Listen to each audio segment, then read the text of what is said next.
لوکا کی انجیل اس کا 20 باب جو کہ 47 آیات پر مشتمل ہے۔ ان دنوں میں ایک روز ایسا ہوا کہ جب وہ ہیکل میں لوگوں کو تعلیم اور خوشخبری دے رہا تھا تو سردار کاہن اور فقی بزرگوں کے ساتھ اس کے پاس آ کھڑے ہوئے اور کہنے لگے کہ ہمیں بتا، تو ان کاموں کو کس اختیار سے کرتا ہے، یا کون ہے جس نے تجھ کو یہ اختیار دیا ہے؟ اس نے جواب میں ان سے کہا، میں بھی تم سے ایک بات پوچھتا ہوں، مجھے بتاؤ، یوحنا کا بپتسمہ آسمان کی طرف سے تھا یا انسان کی طرف سے؟ انہوں نے آپس میں کہا کہ اگر ہم کہیں آسمان کی طرف سے تو وہ کہے گا تم نے کیوں اس کا یقین نہ کیا، اور اگر کہیں کہ انسان کی طرف سے تو سب لوگ ہم کو سنسار کریں گے، کیونکہ انہیں یقین ہے کہ یوحنا نبی تھا۔ پس انہوں نے جواب دیا، ہم نہیں جانتے کہ کس کی طرف سے تھا۔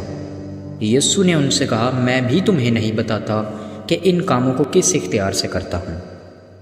پھر اس نے لوگوں سے یہ تمثیل کہنی شروع کی کہ ایک شخص نے تاکستان لگا کر باغبانوں کو ٹھیکے پر دیا اور ایک بڑی مدت کے لیے پردیس چلا گیا، اور پھل کے موسم پر اس نے ایک نوکر باغبانوں کے پاس بھیجا تاکہ وہ تاکستان کے پھل کا حساب اسے دیں، لیکن باغبانوں نے اس کو پیٹ کر خالی ہاتھ لوٹا دیا۔ پھر اس نے ایک اور نوکر بھیجا، انہوں نے اس کو بھی پیٹ کر اور بے عزت کر کے خالی ہاتھ لوٹا دیا۔ پھر اس نے تیسرا بھیجا، انہوں نے اس کو بھی زخمی کر کے نکال دیا۔ اس پر تاکستان کے مالک نے کہا، کیا کروں؟ میں اپنے پیارے بیٹے کو بھیجوں گا، شاید اس کا لحاظ کریں۔ جب باغبانوں نے اسے دیکھا تو آپس میں صلاح کر کے کہا، یہی وارث ہے، اسے قتل کریں کہ میراث ہماری ہو جائے۔ پس اس کو تاکستان سے باہر نکال کر قتل کیا۔ اب تاکستان کا مالک ان کے ساتھ کیا کرے گا؟ وہ آ کر ان باغبانوں کو ہلاک کرے گا اور تاکستان اوروں کو دے دے گا۔ انہوں نے یہ سن کر کہا، خدا نہ کرے۔ اس نے ان کی طرف دیکھ کر کہا، پھر یہ کیا لکھا ہے کہ جس پتھر کو معماروں نے رد کیا وہی کونے کے سرے کا پتھر ہو گیا۔ جو کوئی اس پتھر پر گرے گا اس کے ٹکڑے ٹکڑے ہو جائیں گے، لیکن جس پر وہ گرے گا اسے پیس ڈالے گا۔ اسی گھڑی فقیہوں اور سردار کاہنوں نے اسے پکڑنے کی کوشش کی، مگر لوگوں سے ڈرے، کیونکہ وہ سمجھ گئے تھے کہ اس نے یہ تمثیل ہم پر کہی، اور وہ اس کی تاک میں لگے اور جاسوس بھیجے کہ راست باز بن کر اس کی کوئی بات پکڑیں تاکہ اس کو حاکم کے قبضہ اور اختیار میں دے دیں۔ انہوں نے اس سے یہ سوال کیا کہ اے استاد، ہم جانتے ہیں کہ تیرا کلام اور تیری تعلیم درست ہے، اور تو کسی کی طرفداری نہیں کرتا بلکہ سچائی سے خدا کی راہ کی تعلیم دیتا ہے۔ ہمیں قیصر کو خراج دینا روا ہے یا نہیں؟ اس نے ان کی مکاری معلوم کر کے ان سے کہا، 1 دینار مجھے دکھاؤ، اس پر کس کی صورت اور نام ہے؟ انہوں نے کہا، قیصر کا۔ اس نے ان سے کہا، پس جو قیصر کا ہے قیصر کو، اور جو خدا کا ہے خدا کو ادا کرو۔ وہ لوگوں کے سامنے اس قول کو پکڑ نہ سکے، بلکہ اس کے جواب سے تعجب کر کے چپ ہو رہے۔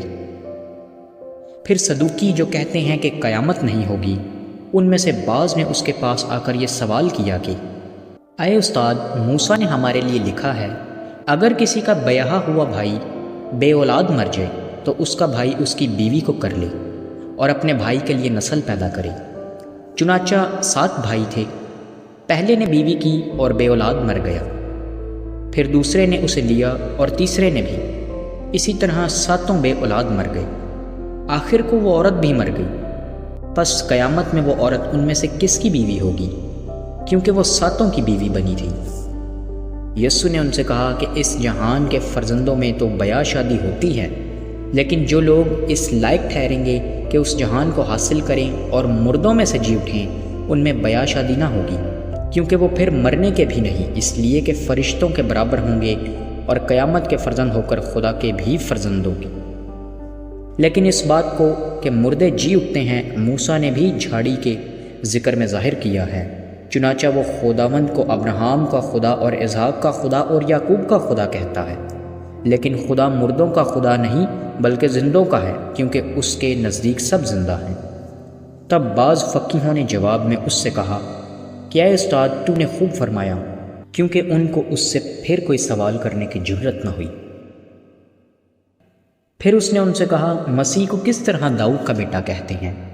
داؤد تو زبور میں آپ کہتا ہے کہ خداوند نے میرے خداوند سے کہا میری داہنی طرف بیٹھ جب تک میں تیرے دشمنوں کو تیرے پاؤں تلے کی چوکی نہ کر دوں۔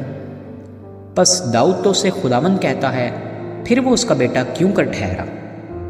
جب سب لوگ سن رہے تھے تو اس نے اپنے شاگردوں سے کہا کہ فقیہوں سے خبردار رہنا جو لمبے لمبے جامے پہن کر پھرنے کا شوق رکھتے ہیں اور بازاروں میں سلام اور عبادت خانوں میں اعلیٰ درجہ کی کرسیاں اور ضیافتوں میں صدر نشینی پسند کرتے ہیں۔ وہ بیواؤں کے گھروں کو دبا بیٹھتے ہیں اور دکھاوے کے لیے نماز کو طول دیتے ہیں، انہیں زیادہ سزا ہوگی۔ آمین۔